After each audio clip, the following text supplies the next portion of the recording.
our teaching monk by bowing 3 times. Bow, bow, bow.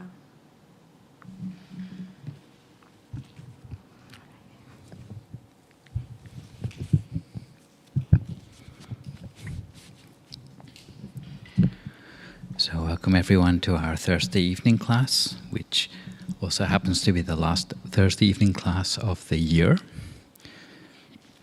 And as I see a lot of familiar faces, then I think without further ado, then we'll settle for some meditation now. So if you'd like to make yourself comfortable, and we'll sit for meditation for about 45 minutes.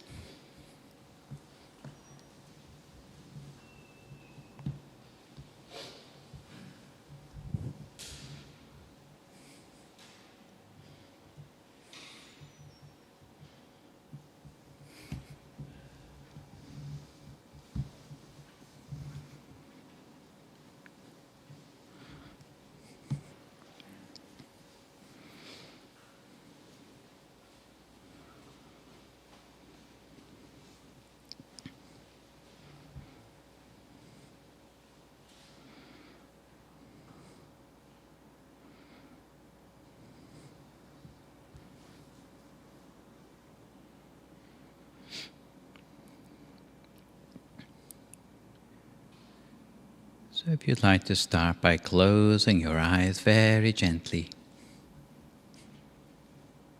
Adjust your posture so that your back is fairly straight,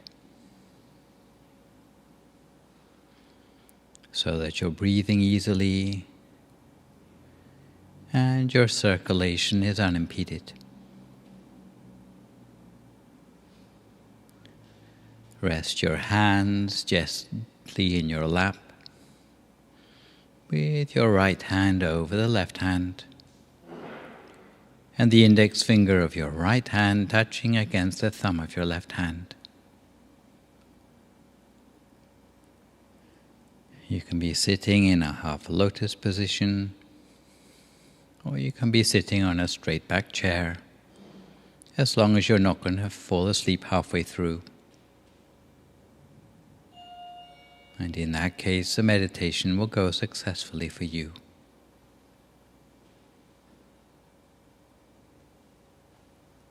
And follow the breath deep inside the body, while scanning down through the whole of yourself, relaxing each and every muscle as you go. The muscles of your forehead, letting your eyes close as gently as possible.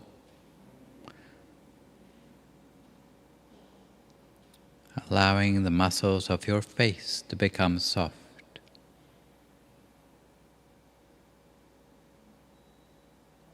Relaxing your jaw, especially being careful not to clench your teeth together.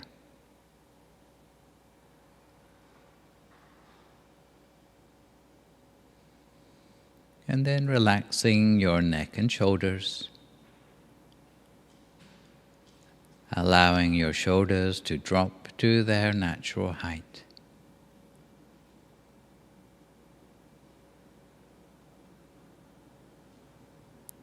Relaxing your forearms,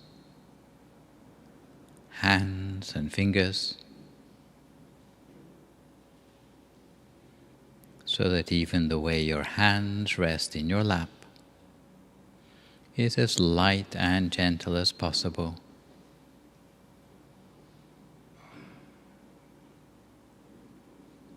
And continuing on down, relaxing the whole of your torso, your chest, trunk and abdomen.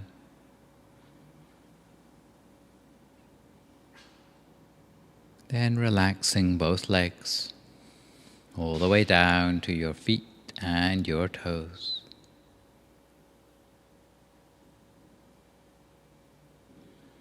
Until no part of yourself remains with any sort of stress or tension anymore.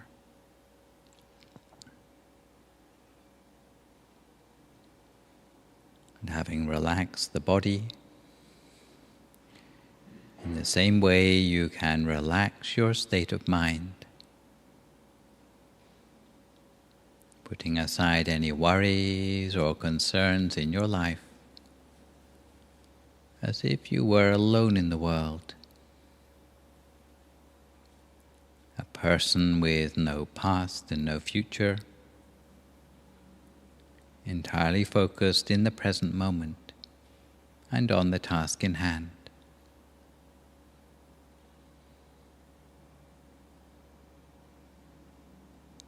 Conjuring up a sense of well-being within yourself, as if that well-being were made up of tiny particles inside yourself. Particles of happiness and joy that grow and spread to fill the whole of your body and mind, leaving no space inside yourself for any other sort of thought.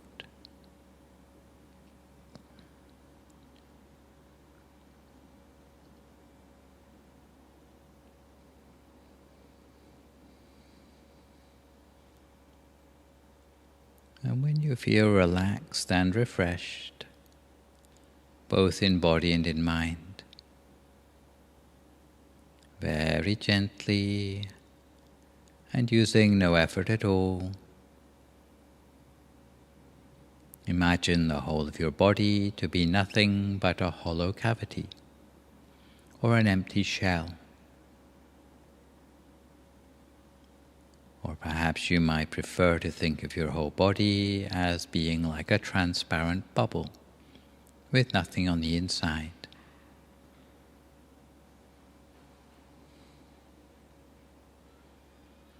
And in the middle of the body, on the level of the diaphragm,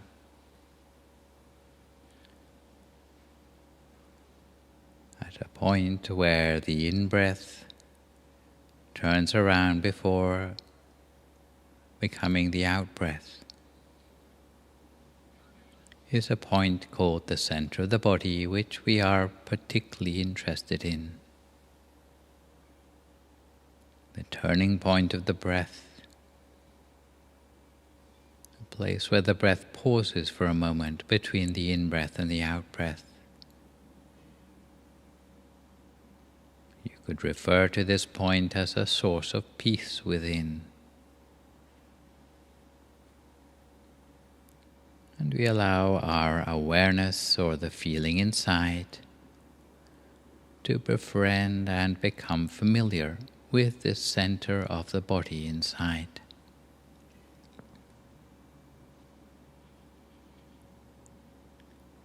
As our awareness remains internalized with the centering mind, all you need to do is gently maintain an inner image that you've conjured up, or an inner feeling at that point at the center of yourself.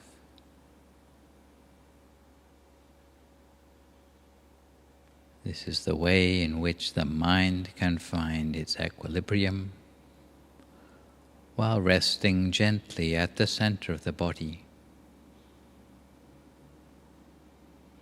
And since this point is the essence of peace, and some believe the essence of life itself, it's something that is always bright. Our subjective feeling can detect the brightness on the inside.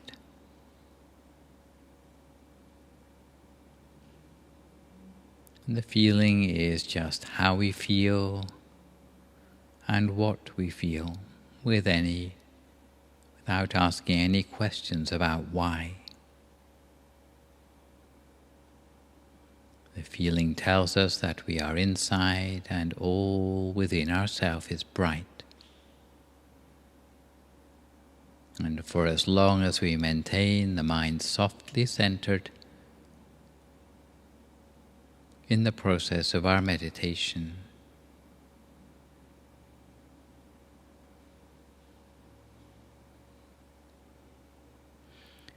Every time the mind is at the center of the body, it has a possibility of reconnecting with the inner spark of light at our center. So we maintain our attention gently inside the body, allowing the mind to return to its original pure state.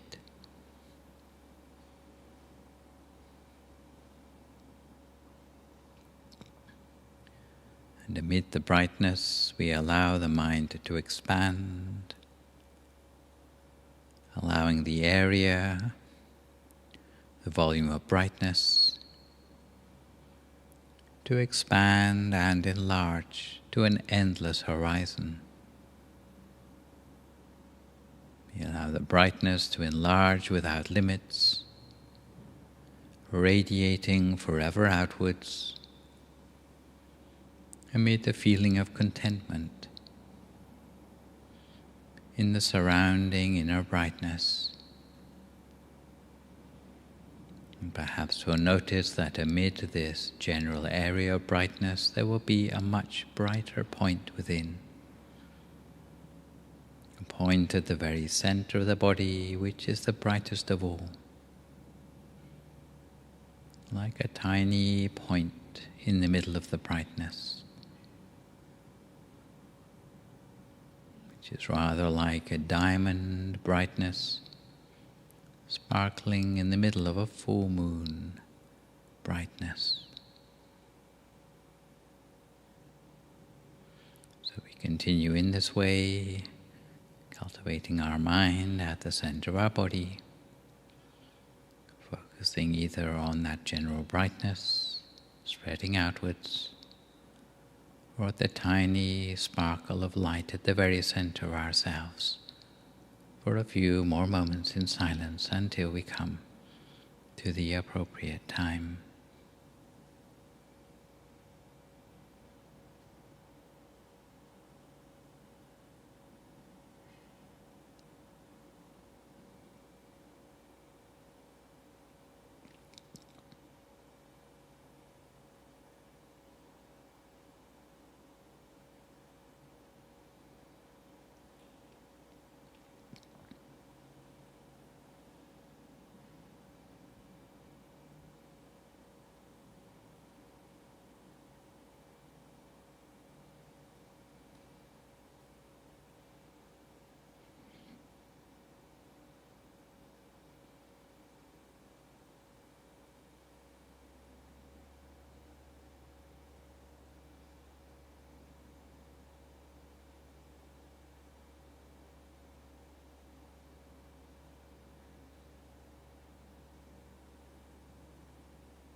the center of ourselves,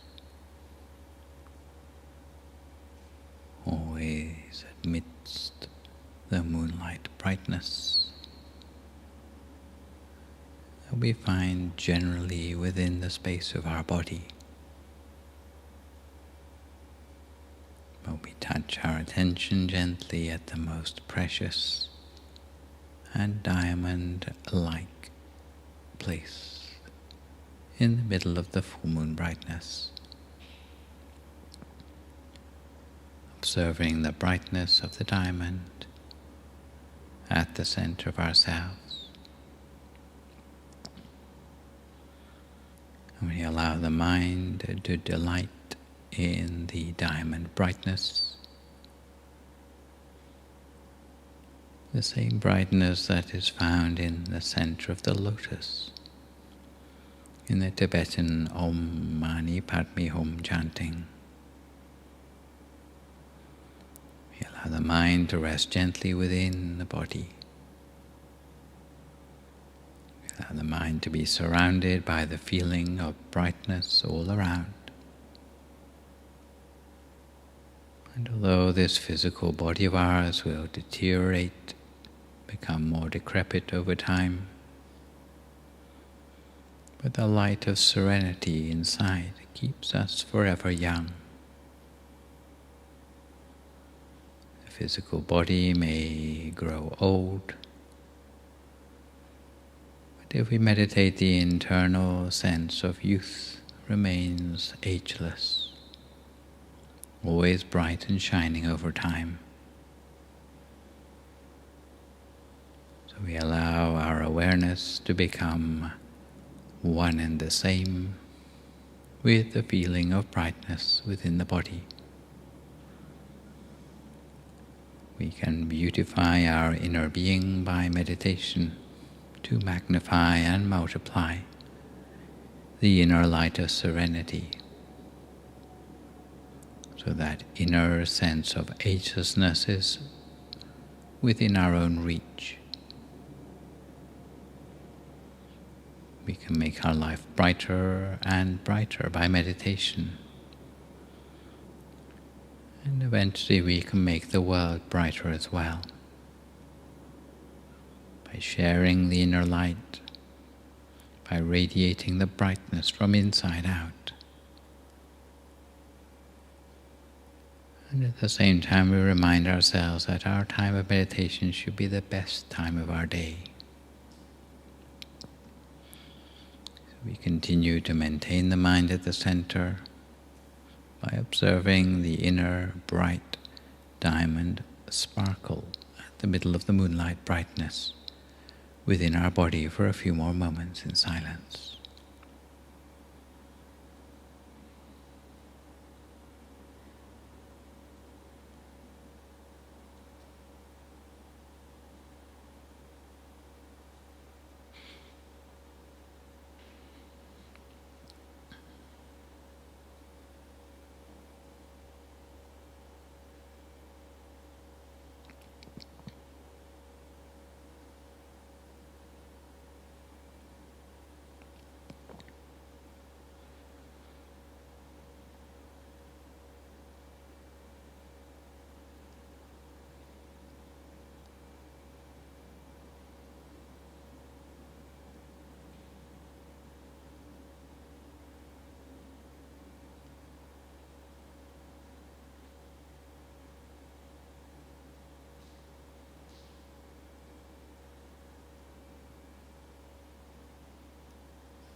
continue to maintain our awareness at the center of the body the whole of the time, delighting in the diamond-like brightness sparkling at the center of the enveloping moonlight.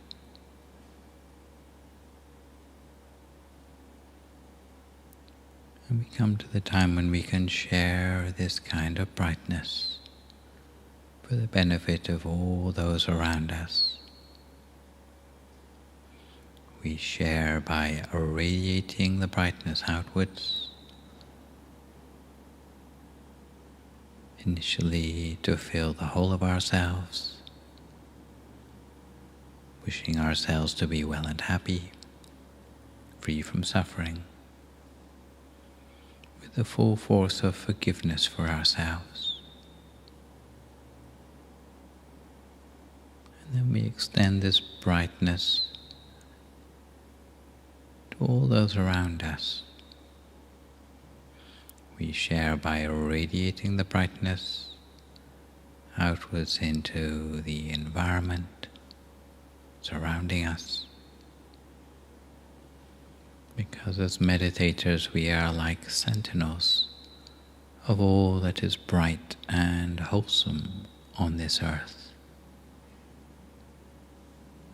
If a single meditator can bring brightness and wholesomeness to our planet, imagine how bright and beautiful the world could become if everyone in the world reconnected with the inner light. So we delight in expanding the brightness outwards, initially to the whole room where we're sitting for meditation, then wider outwards to the whole building,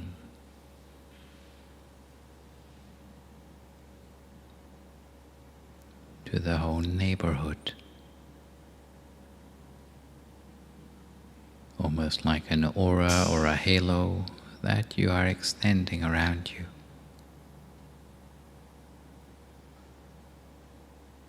Outwards to the whole city, wherever you may be, the whole county, whole country, the whole continent, to all the continents of the world, until your brightness extends across the whole of this planet, with a sense of compassion and forgiveness for all, no matter who or what they may be, until the area of the brightness feels infinite. It grows and expands wider and brighter throughout the world, with the wish that everyone on earth could one day reconnect with their inner light, while remaining mindful of the precious nature of the opportunity all of you've taken in giving yourselves a chance to gain inner light for your own benefit. So we continue to maintain the mind at the center by observing the bright diamond sparkle in the middle of the moonlight brightness for a few more moments in silence until we come to the appropriate time.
Sapi Buddha Palapata Pachekananchayam Palang Arahantananchate Chena Arakam Bandami Sapaso Sapaputa Nupavena Sapadhamma Nupavena Sapasankha Nupavena Sattha Soti Bhavantu Te.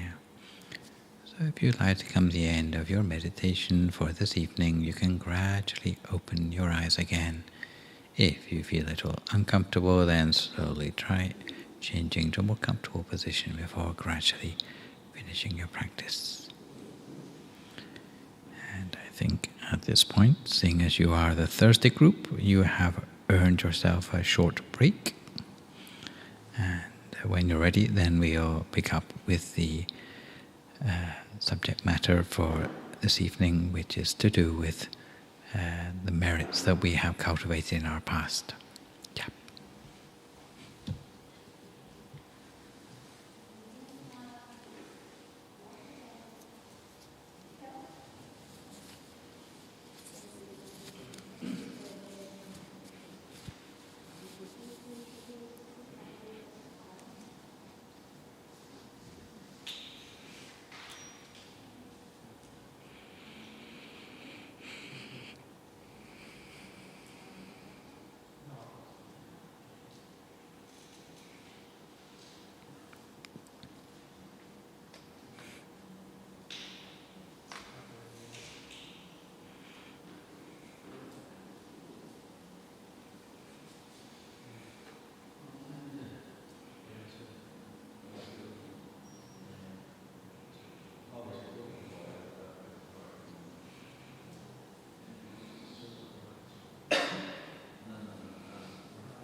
So if we can gently make a start on our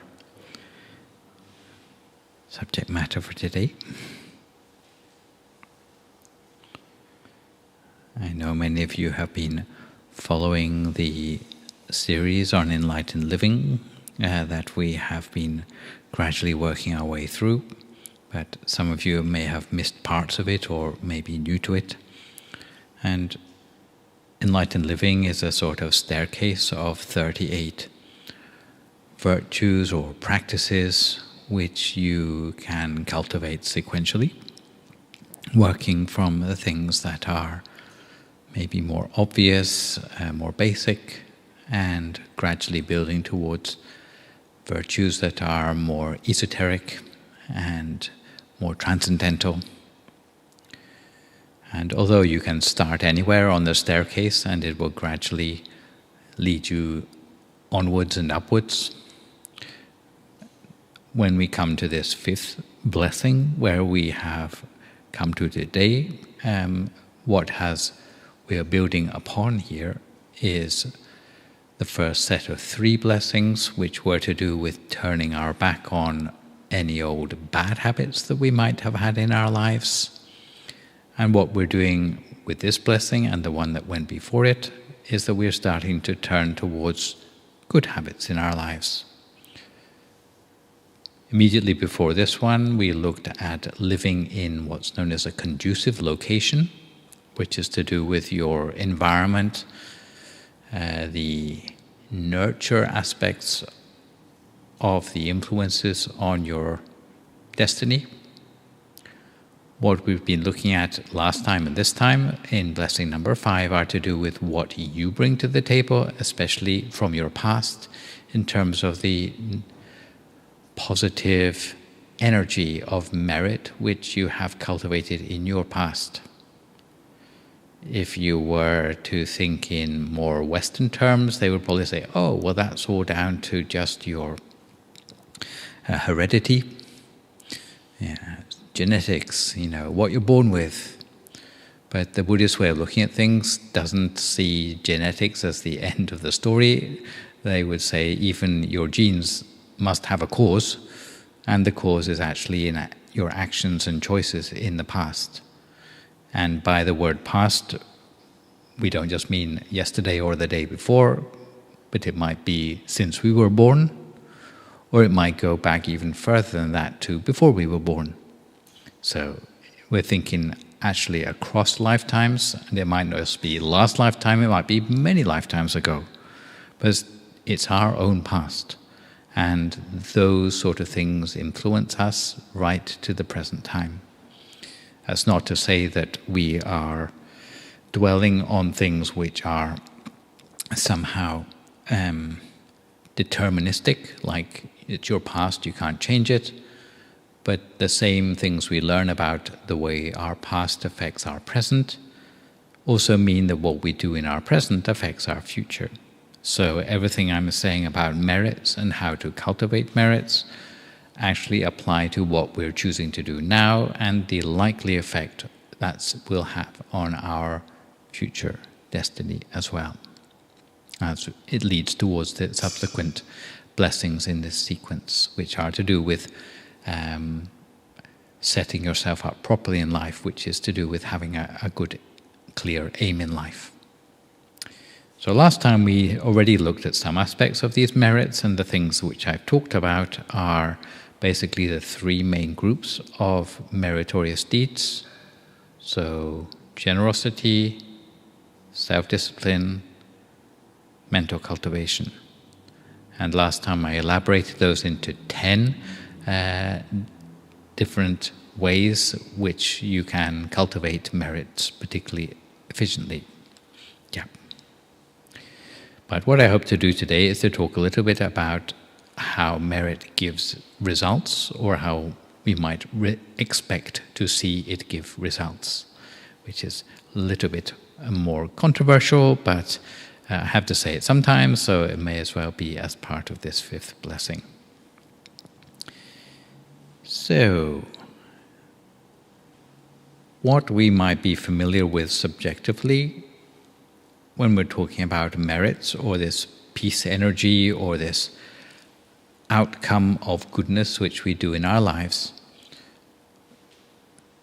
if we are to talk in a way that's not just theoretical but something we might have actually experienced for ourselves, some of you may have experienced having helped another person, and of course that person being glad about it, but you also feel a sense of gladness yourself for being able to make that other person happy.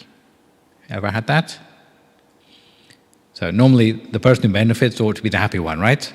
But sometimes you feel happy to have helped that person, which is strange.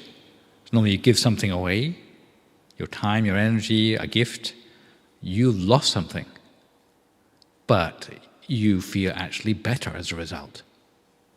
And if you ask yourself, how do you feel better, or what's that feeling like? Some people call it a warm, fuzzy feeling on the inside. Yeah? And within this 38 blessings, they actually go further than that and actually try to define what that warm, fuzzy feeling is actually doing within yourself as a quality of outcome of merit, which is taking its giving, which is influencing you first of all on the level of the mind, and from the mind we'll go to the level of personality, we'll go to the level of lifestyle, we'll go to the level of society, but of course it takes a little longer for the effects to kick in on those levels. So we'll start with the level of the mind. So it said that on this level of the mind, actually the benefits happen immediately. So you help a person, immediately you feel something as a result of that, if you are that way, if you're sensitive in that sort of way. So immediately in the mind, there will be an effect. For you, it feels like a sense of happiness or whatever, but actually, if you were able to go down to the sort of molecular level of the mind and see what's actually going on there, then what's actually going on is a sense of cleansing within the mind itself, so cleansing of greed, hatred, delusion, a raising of the quality of the mind, often a sense of happiness, a sense of stability in the mind, so you're not going to be thrown off by emotions quite so easily. You have a sense of flexibility of mind and radiance. You also have a sense that your mind has more potential, so maybe it can cope with more. If you happen to make any decisions while you are in that state of mind, then the decisions tend to come out slightly better quality than usual. And you'll be able to see deeper into things. You have a more insightful analysis of the situation.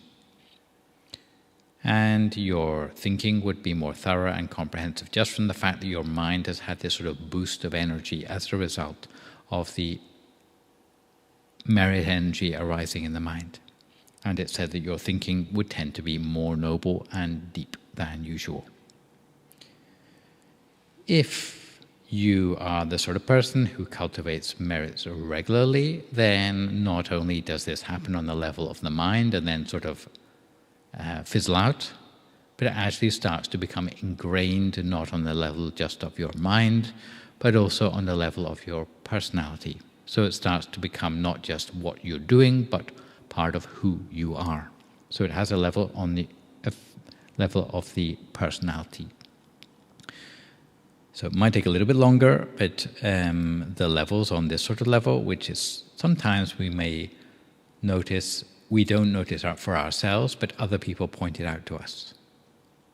So maybe the first thing you'd know about a merit working on this level within yourself would be someone else giving a sort of throwaway comment like, "Oh, you seem to have changed for the better recently," or "How come you don't seem to get as angry as you used to?"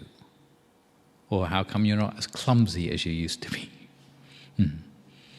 So this is because not only has the merit started to act on the level of the mind, but it's started to become ingrained in who you are, on the level of your personality.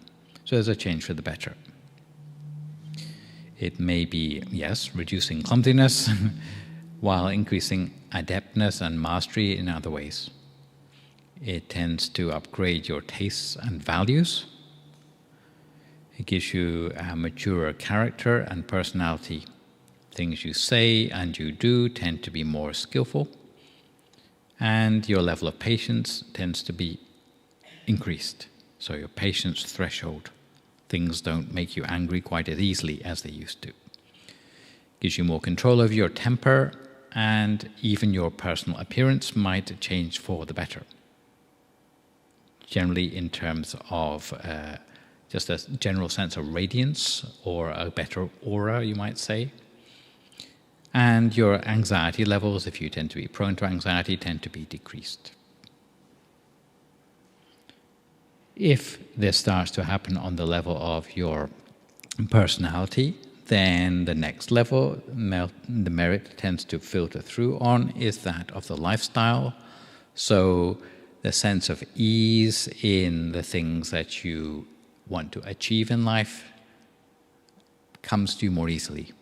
So it's not just your character, but actually life starts to arrange itself in a slightly more convenient way for you. It may take a little longer for this to kick in, but eventually it happens if you are consistent in the way that you cultivate this merit energy. So on this third level, things that you wish for in life or you're trying to do tend to come to you more easily. So success comes more easily. It's almost like a magnet that attracts the things that you want into your life. If you ever heard of the film, I guess it is, called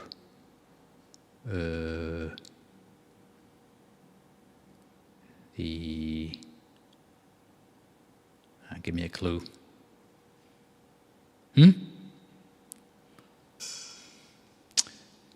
You get what you wish for? Come on, help me out here. No? You haven't had that one, obviously. If I think of it, I'll tell you. But there's this theory that whatever you wish for will come to you more easily. But of course, you need to have merit too for that to actually work. So people who just worry all the time, it's like they're wishing for more terrible things to happen to them, because their mind is always occupied with that. If your mind is constantly occupied with thoughts of success and happiness and that sort of thing, then that tends to be what happens to you. Yeah? I think it's called The Secret. The Secret? Of course, it's not a secret anymore now. But there's a whole... The secret is that you get what you wish for. So whatever your mind tends to be caught up in, that's what you get. If your mind is caught up in merit, then it attracts lots of good things. So all this sort of abundance, wealth, new Mercedes, that sort of thing, which all these sort of life coaches go on about. Actually, you don't need the life coach to tell you that. If you have merit, then these things come to you without the life coach. Yes. You tend to be more popular, praised by those who are the wise anyway. Merit tends to act as a protective armor. So all the bad stuff in your life tends to sort of glance off you like Teflon coating without sticking. And your meditation would go better, surprisingly enough. Some people say merit's one thing, meditation's another thing, but we now know that meditation is also a form of cultivation of merit, right? So if you have a lot of merit, actually your meditation goes more easily. You have less obstacles. Yeah? So, we looked last time at different forms of merit. So you'd think it's like a common currency. One merit is as good as another. It's like you cash in your merit, it all ought to work out just about the same, right? Well, not quite right. Merit, as we said, tends to come in different flavors. And generally the way it goes, from what we understand from the scriptures, is that the way we cultivate merits tends to have some effect on the way it comes back to us. So although generally good brings like good stuff back to us, but the sort of good tends to be related to the way we did that good thing in the first place. One example of this, to give a sort of an example to start off with, is if you have been a person who cultivates good deeds all on their own, so solitary merits. Let's say you've been a generous person, but you do it in a very solitary sort of way, then you tend to end up being well provided for, but all on your own. See how this is going? If you have not been very generous, and you've also not really been the sort of person who encourages other people to do anything much, especially if you've encouraged other people not to be very generous either, then you tend to be not well provided for, so not very wealthy, and not have many friends. Whereas those who are not only generous, but also encourage other people to be generous, end up more wealthy, but they also have a lot of rich friends. And there are certain people who encourage lots of other people to be generous, but they're never generous themselves. They end up as having lots of rich friends, but being the sort of poor person in that community. Which is good, because you can fall back on them, but it's not quite the same as being rich amongst the rich. Yes. See how this works? Apart from this, looking at outcomes, generally, as we've said, if you give things, gifts, needed necessities to other people, what comes back to you is that you are well provided for. You heard of things like providence. It's like wherever you go, things just turn up and you don't need to worry about them. Everything you need's just there. You know, whether it's people bringing it for you or it just happens to be there left for you. Yeah, it's there. If you are the sort of person who persuades other people, so you're maybe generous in your encouragement to other people, then you tend to find that you have what's known as a large retinue, which means you always have people who you can fall back on. You have people looking out for you. Some people have that, some people lack that.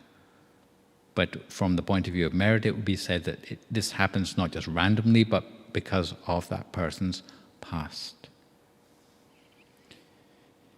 Keeping the precepts, so 5 precepts, is a form of merit, but it comes out in a slightly different flavor, which is in terms of appearances and especially health. If one's precepts have not been very well kept in the past, then we might end up with, health problems as a result.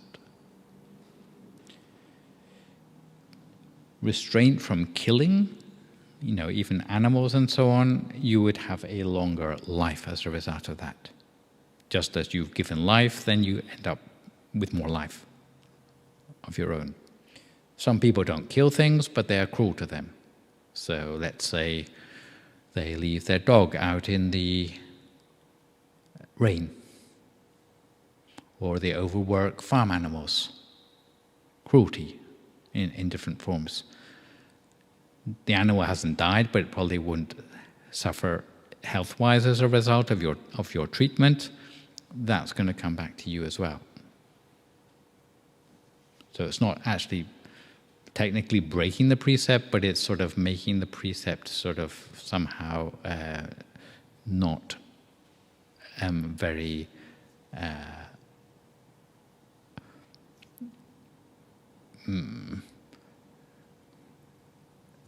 the integrity is compromised somehow, yes.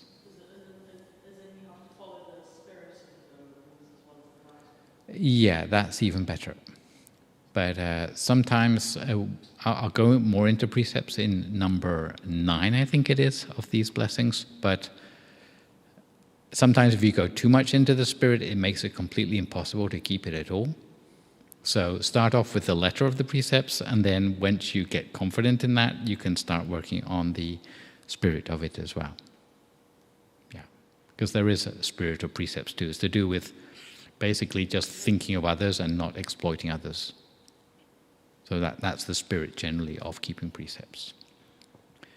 Being good-tempered, so being in a good mood, actually that is a way of especially maintaining the merit one has.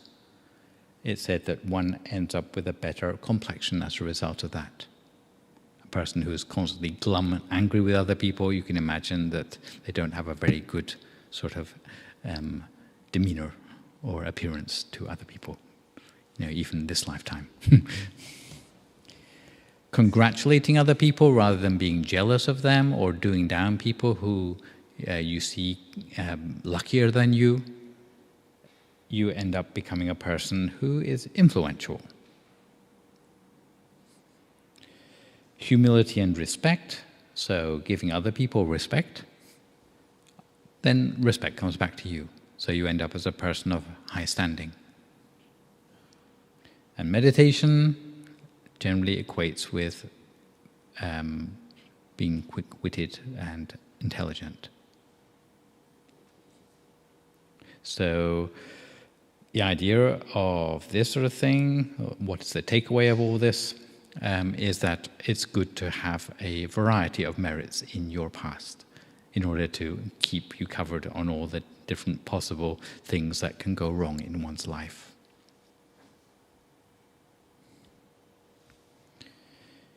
So all this is on the level of lifestyle. Obviously, it's going to take a little while to kick in on this level, and it will take even longer to kick in on the level of society.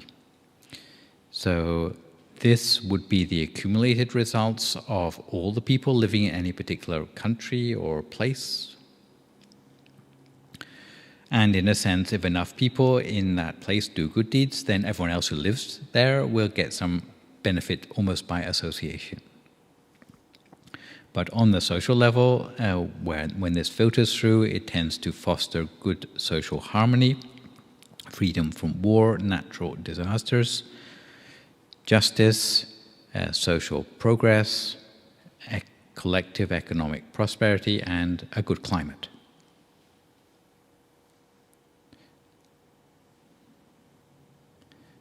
So, on the level of the mind, you get quick outcomes. It takes much longer to work through to the level of personality, lifestyle, and society. So some of you might have had some problems with going along with the idea of merit. Sometimes people feel that it's problematic. It's a problematic concept, almost like the sense of getting what you deserve, that sort of thing, which some people are not very happy with that idea. So some reflections to finish off with, which I think I should talk about, is firstly to do with speed of outcomes of merits. Secondly, is it just selfish to think about merits when you're doing good deeds? I think this is a question we had last time. Third one is, if merit is good, then how come people are not very interested in it? And lastly, if you are familiar with Mahayana Buddhism, why don't they talk so much about merits, as I apparently am? So the first of these, to do with speed of outcomes, we've already seen that on the level of the mind, pretty quick, but on the level of the personality, then lifestyle, then society, obviously it takes a lot longer to filter through.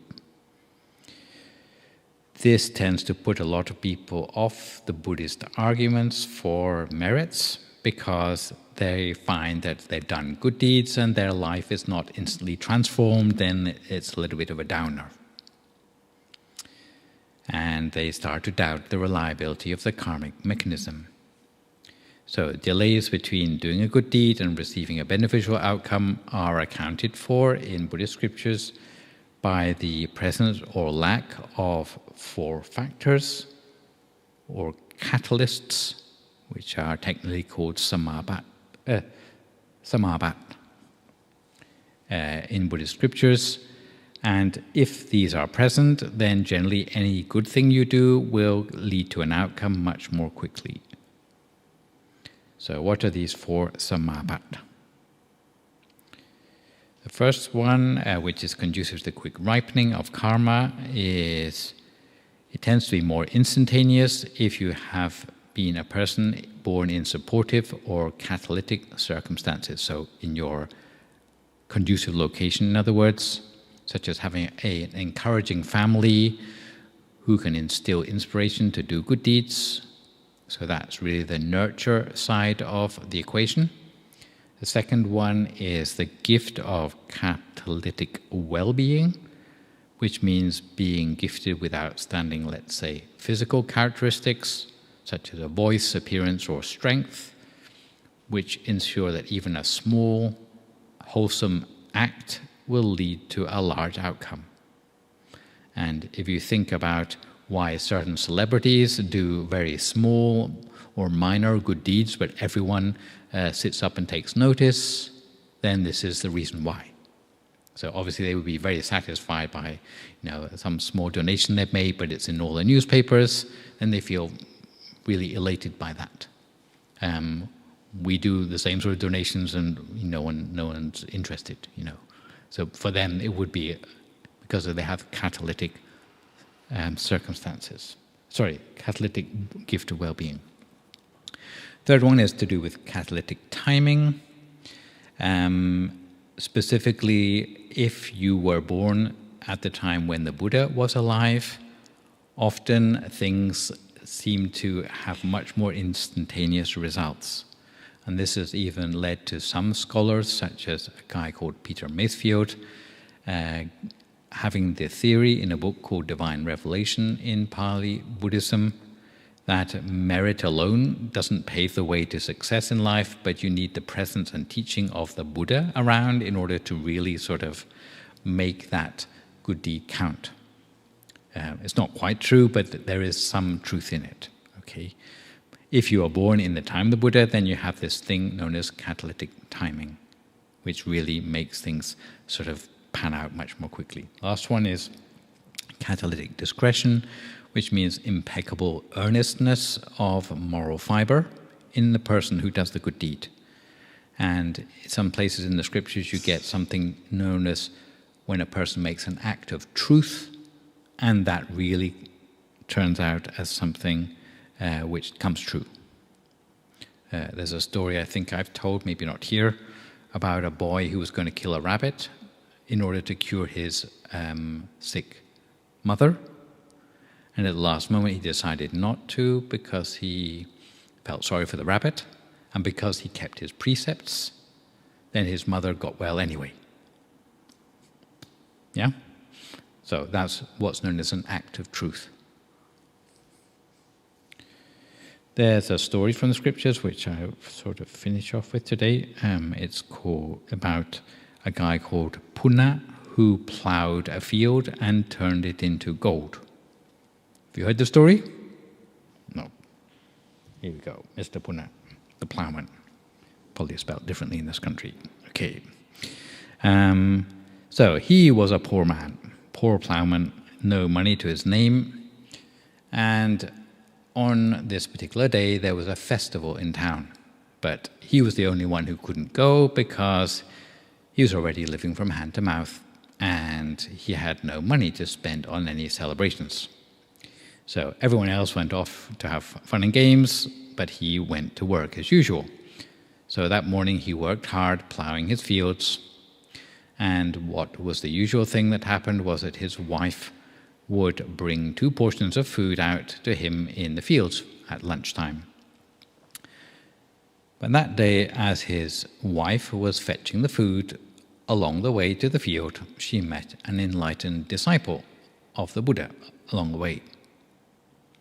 And when she met the monk, she was carrying her food, she thought to herself, some days I meet a monk, but I have nothing to give. Some days I have nothing to give. Some days I have something to give, but there's no monk to receive it. But today the 2 things have coincided. I have something to give, and here is the monk with his alms bowl.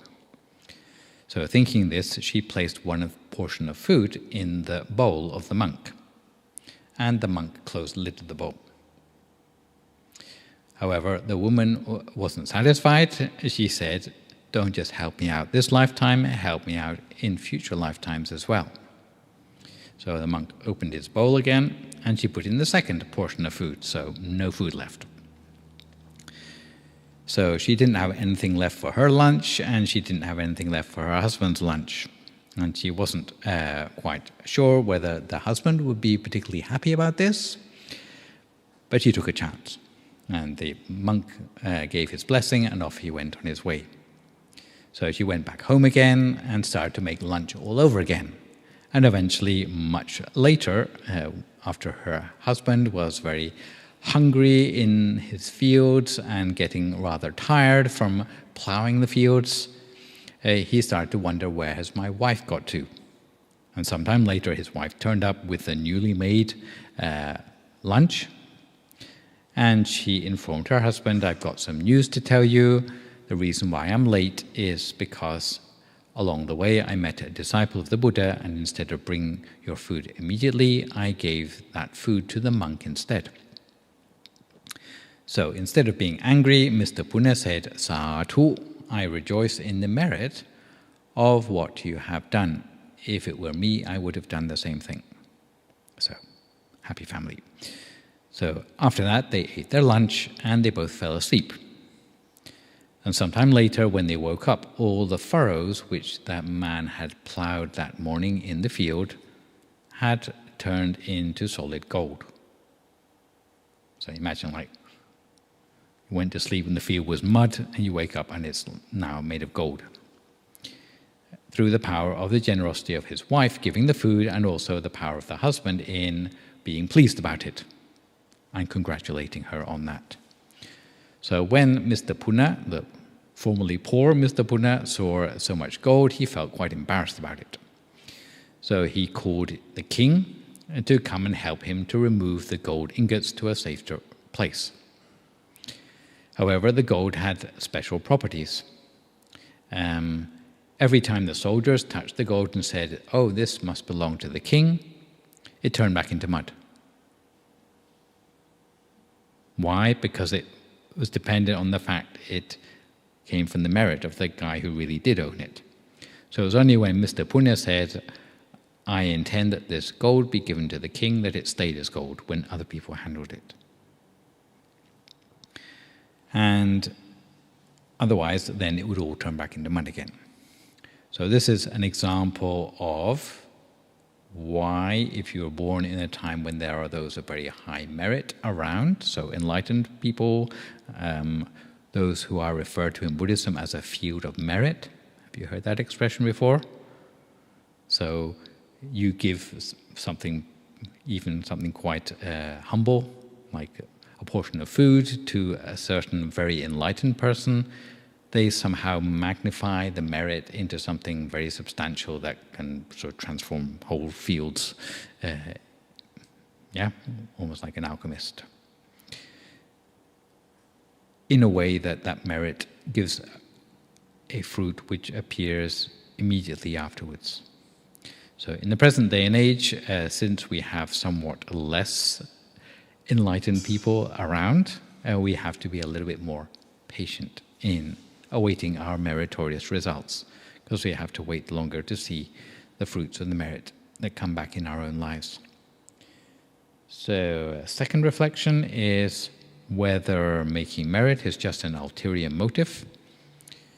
Some Buddhists may have a very strong conviction about merits, and they think that merit and demerit is the only valuable way of understanding their interaction with the world. Similar to logic of karma, this can lead to people being rather narrow-minded and blinkered to about the way the world is, things that happen in the world around them.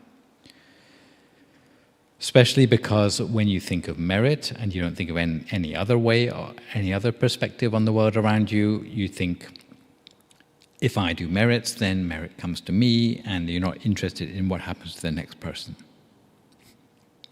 And this can sometimes be an obstacle in some Buddhist countries because people only think about their personal destiny and they don't think about things like the welfare of society at large, or upgrading, let's say, corruption in society, that sort of thing. So this is why it's useful to study the 38 blessings in their entirety, because it gives you the whole perspective, even on social and economic aspects, not just on a personal level. It's said that some people, when they do merits, in fact, they start out with rather selfish reasons for being generous. So, for example, you might see in certain places the names of patrons engraved on the walls and that sort of thing. And you might say, well, why is that important? Because surely they want to just give for giving's sake. But the reality is that most people don't start out just thinking like that. Most people, they find it's nice to be seen to be doing good. Later on, once they start to see some of the fruits of merit for themselves, this sort of thing may be less important for them. But there is a sense in which the real strong results of merit come from a purity of intention where, in theory, you're no longer interested in things like that anymore. But you have to get on the first step of the ladder somewhere. So sometimes things like this are helpful, skillful means for people to start being interested in merit in the first place. Why are some people reluctant if merits are so good? Firstly, some people don't really think merits are very important. They tend to think about success in life in other terms. Especially if they don't see the results of doing good deeds, and they hear a lot of things like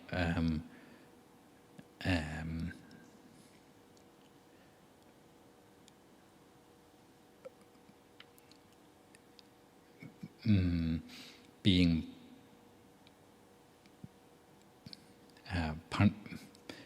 punished for their efforts to do good deeds, for example, or doing good deeds and not getting any recognition for it. So that would tend to put people off. Some people do know about merits, but they don't know how to accumulate it because they don't know about 10 different ways of cultivating merit, for example, or they might do it in a way which doesn't bring them much happiness. For example, giving coins to a beggar who later they see spending it on something they didn't intend. So that might put them off. And those who do know how to cultivate merit, they do know the importance of it, but they haven't made it a habitual part of their lives, tend to get less benefit than others. So is there a way to cultivate merits a little bit more reliably than this, in a way that is perhaps easier for us to remember?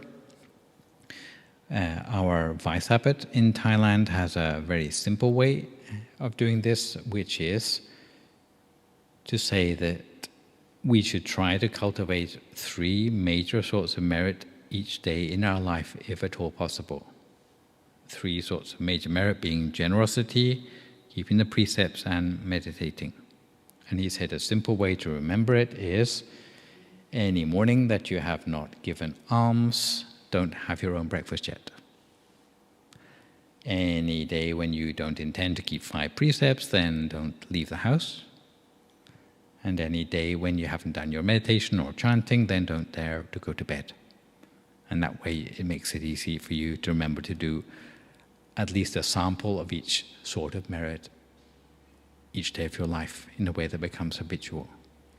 The habitual part is quite important, because if we're not used to doing merits, then it's very easy to forget about them, feel embarrassed about doing something good in our lives. Yeah. If we're embarrassed, then it doesn't become part of our character. I was going to say something about Mahayana.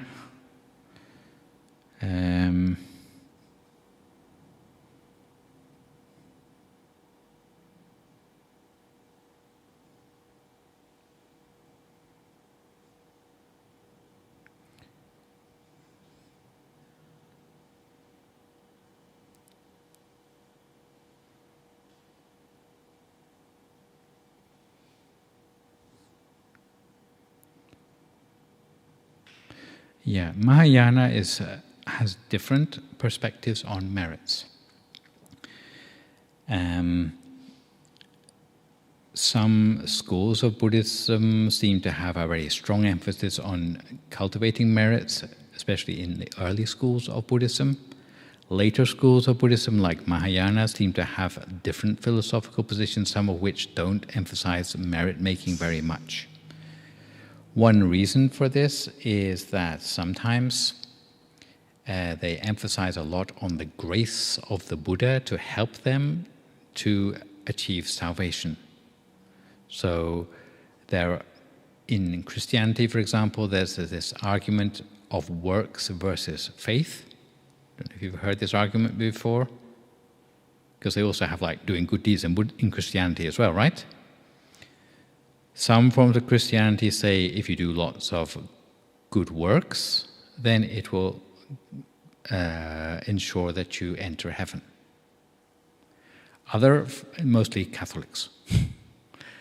Other forms of Christianity, mostly on the Protestant side, say you can do as many good works as you like, but if you don't believe in Christianity, then you still won't get to heaven.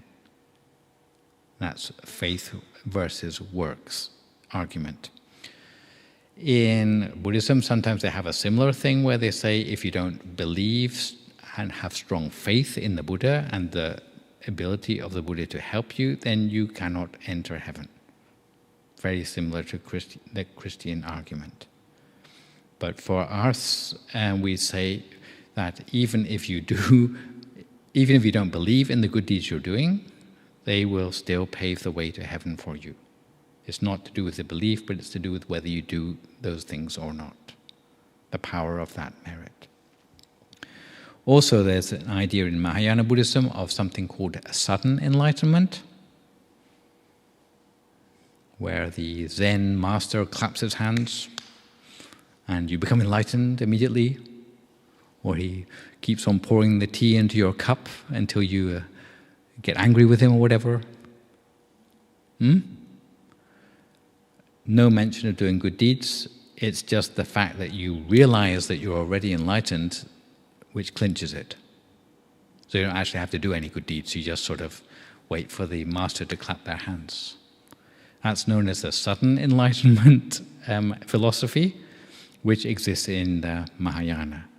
But for us lot, we tend to go with what's known as the gradual enlightenment philosophy, which means that you have to gradually accumulate good deeds over many lifetimes in order to get there. Yeah. But in my own limited observations of Mahayana Buddhism, they do a lot of good deeds as well. Sometimes very energetically. I was in one temple in Taiwan. They get up at like 4 o'clock in the morning and do prostrations, like 500 prostrations in front of the Buddha before breakfast. And I would say that even in our temple here, we don't have nearly such strenuous cultivation of good deeds that could ever match up with that. So that's Mahayana's doing a lot of humility, cultivation of merits. So it would fit in with what we have studied here. Last but not least, to summarize, success and failure in life. If you are able to cultivate merits in life, it tends to help you to make good choices.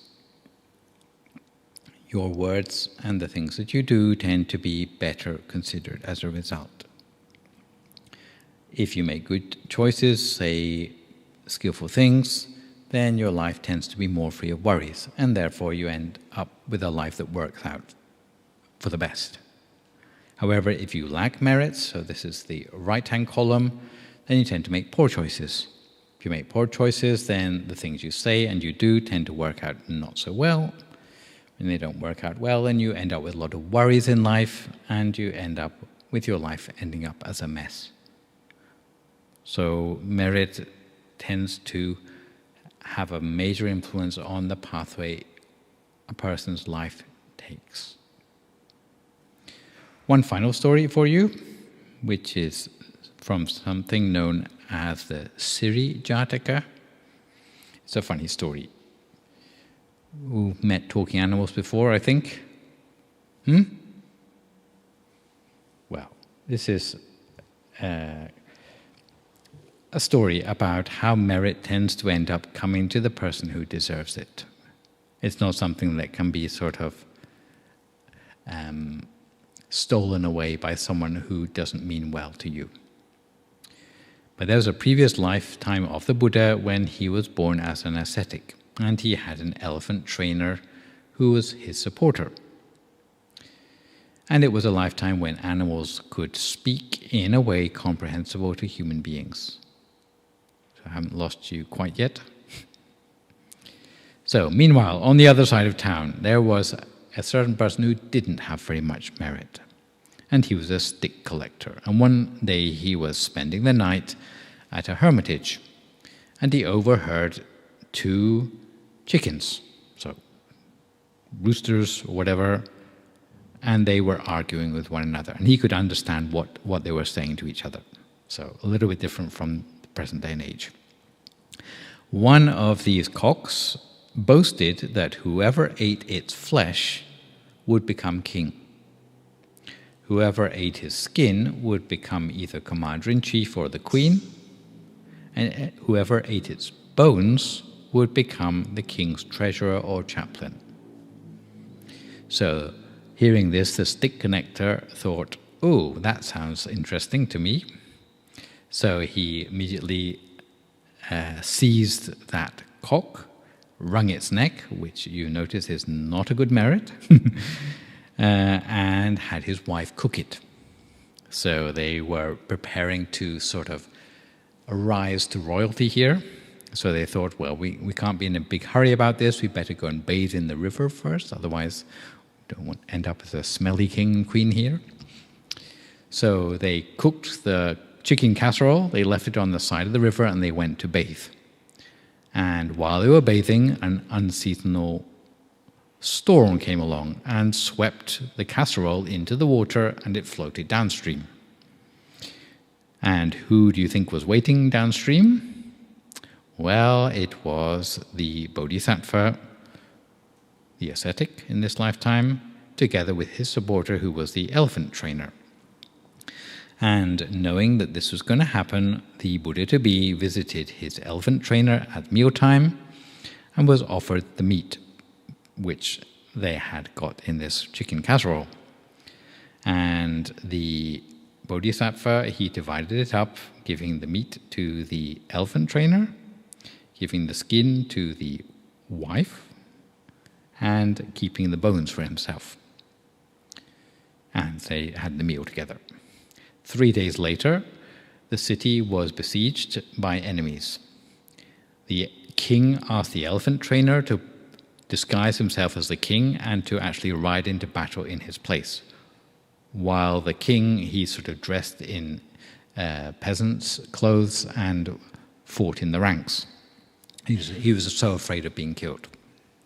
It turned out, as a foot soldier, he was killed by an arrow, but the elephant trainer won the battle and was made king, for real. His wife became queen, and the ascetic became the chaplain. So the moral of the story is, if a person has done the heavy lifting already of many good deeds in their past, if someone's going to sneak in and sort of steal your chicken or whatever, even that cannot work out, because it has to come to the person who really deserves the good outcome in the end. So, just to finish up with some publicity for today, you are aware of our Tuesday and Thursday classes already, I think. These generally take place weekly, but as it's the end of the year, we have no more Tuesday and Thursday classes The Tuesday class will restart on the 11th of January, and the Thursday classes will start on the 13th of January. There will, however, be a full moon meditation this Saturday. If anyone wants to join in, we'll have the longer meditation, lighting of candles. And there won't be any interruptions with those. The next one will be in a month's time after that. Some news on the horizon for next year is that with the receding, hopefully, COVID, next summer we hope to organize the European Ordination program like we usually do, but we haven't managed to do it for the last 2 years. It's usually a 1-month program, of which the first 2 weeks would be spent in Belgium. The first week would be training for ordination and the ceremony. The second week would be meditating, hearing teachings as a monk, and then from there you can either leave the program or you can go back to your home temple as a monk for the remaining 2 weeks. So we are planning to do that this year, if in case anyone would find that appealing. Our next weekend retreat should be coming up in March, so we hope by then COVID has gone away.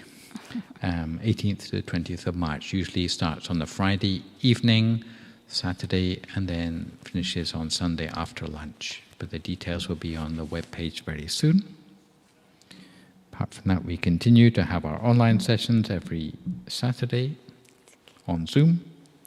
And the full moon meditation I was talking about will be this Saturday, the 18th of December, and the theme will be family harmony in the holiday season.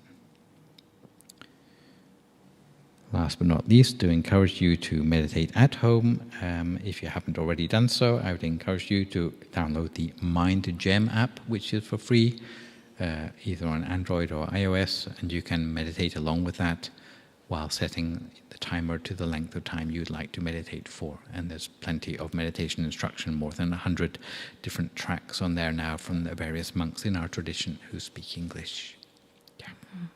So for today, I probably would draw it to an end there, but if you have any questions, comments or feedback at this time, I'd be welcome to hear those. Yeah. Yes.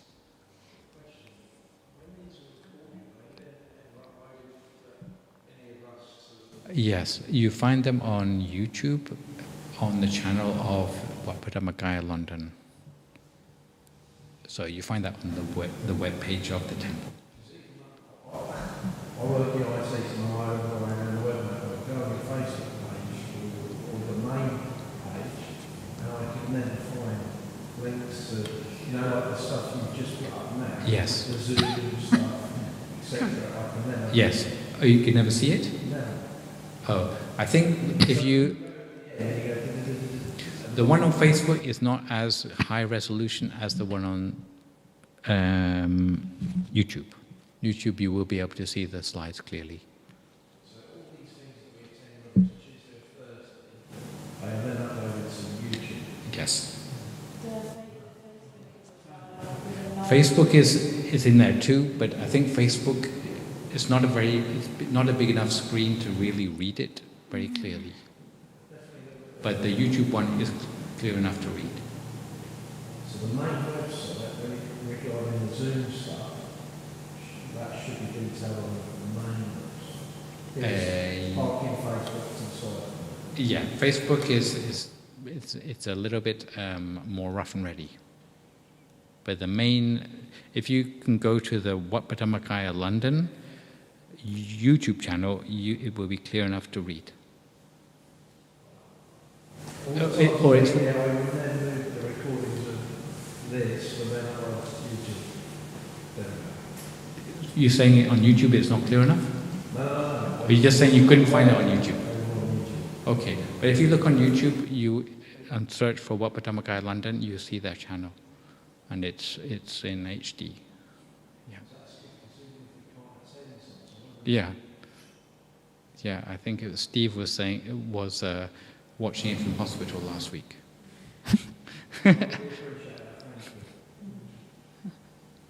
Yes, go on.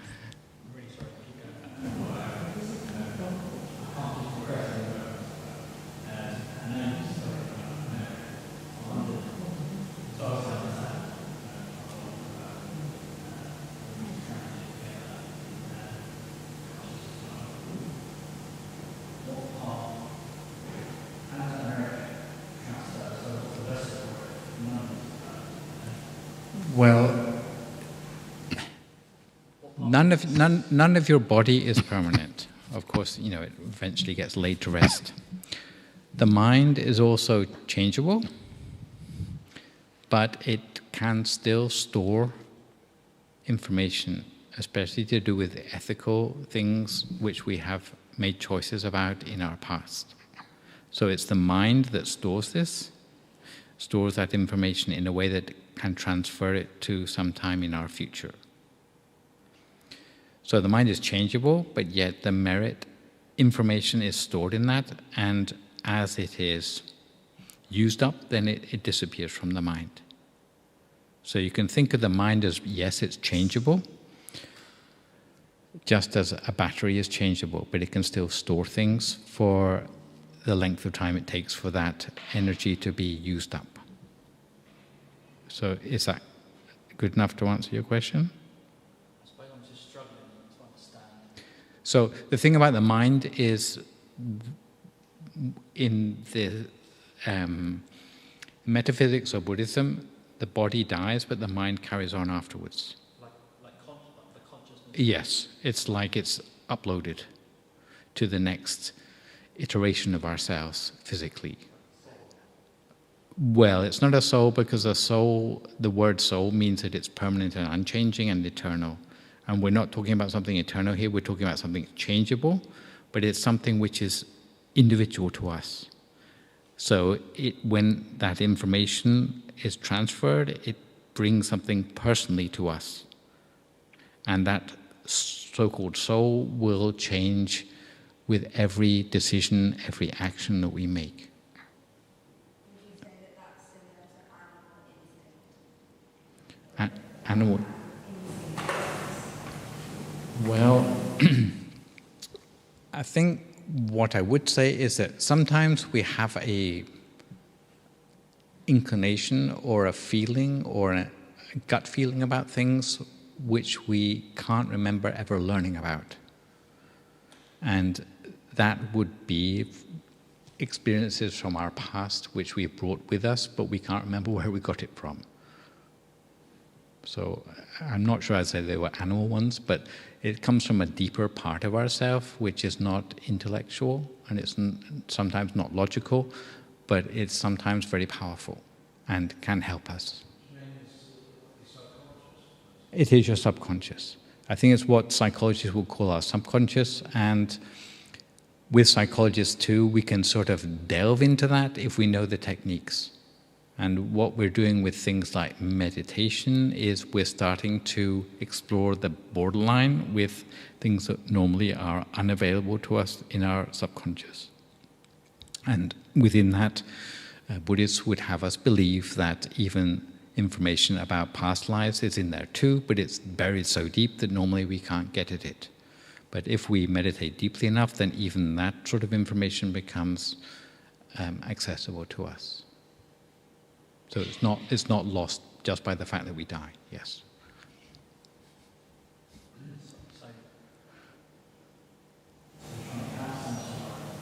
We are.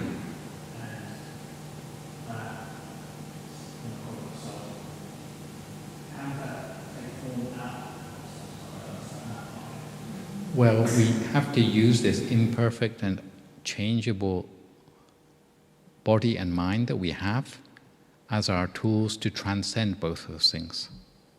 So transcend this fickle mind of ours to find a part of ourselves which somehow is above that. And by above, I mean of a transcendental or pure nature that is no longer affected by greed, hatred, and delusion. It's not really a question, it's more kind of something like thought when I was listening to the further factor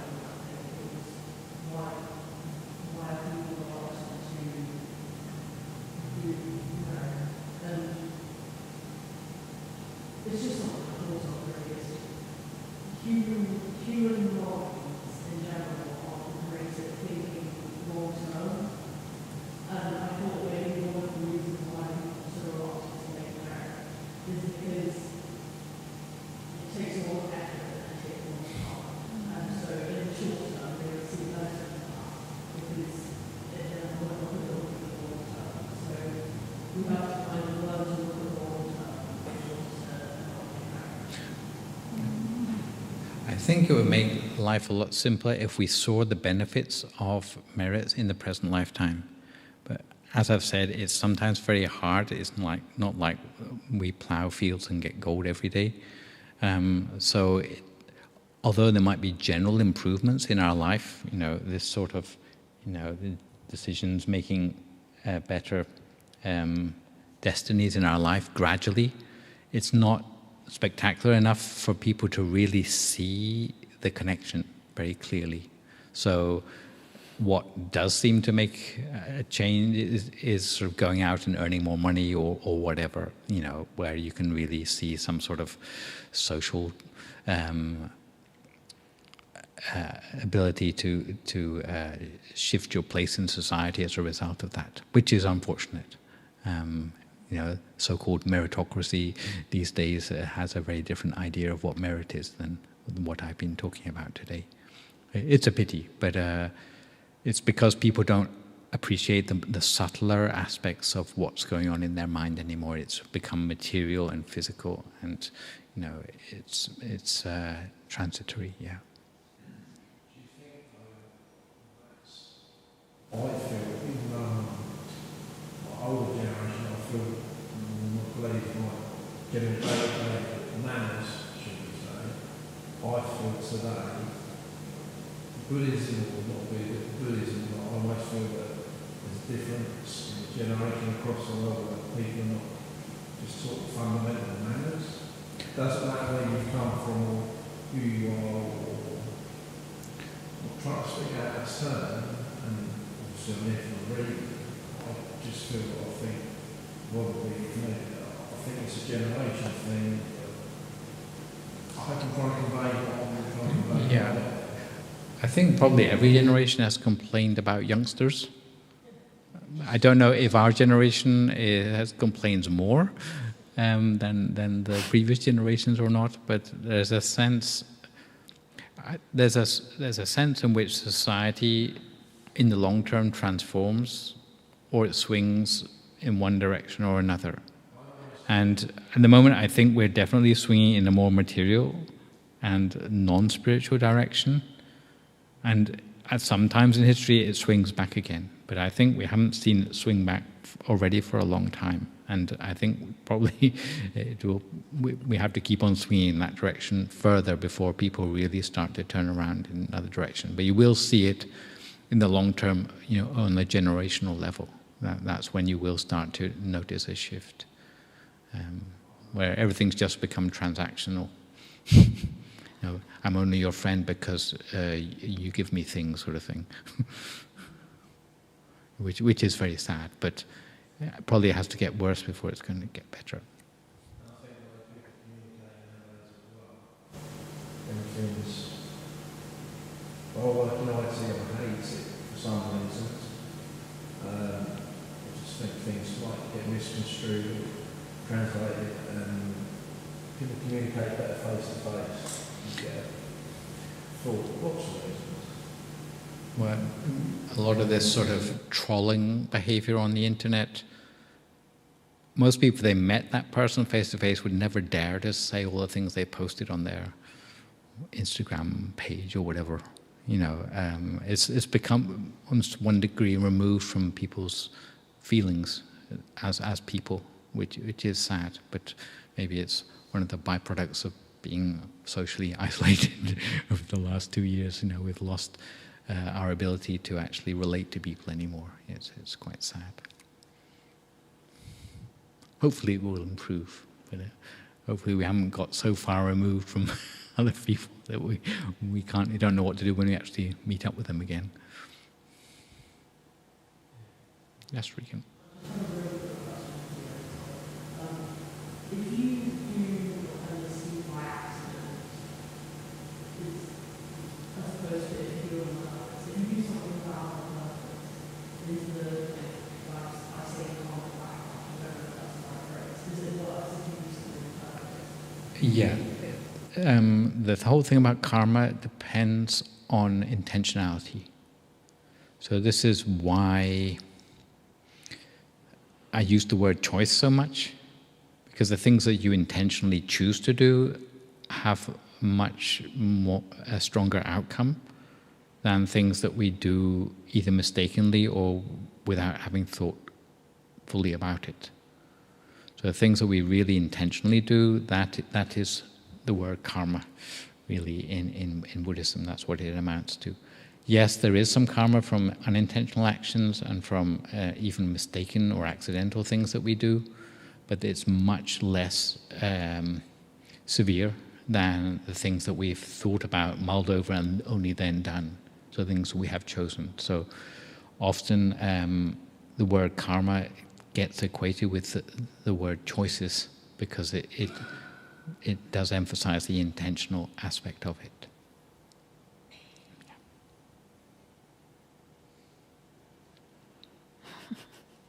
Yeah.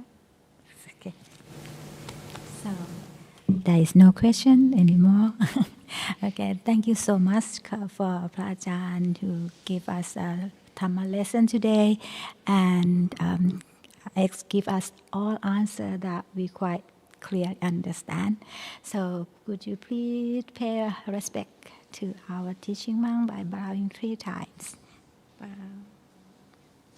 bow, bow.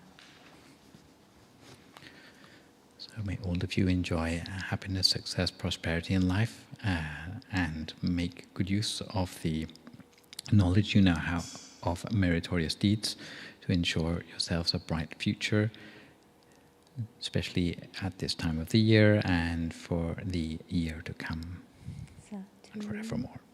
Sadhu.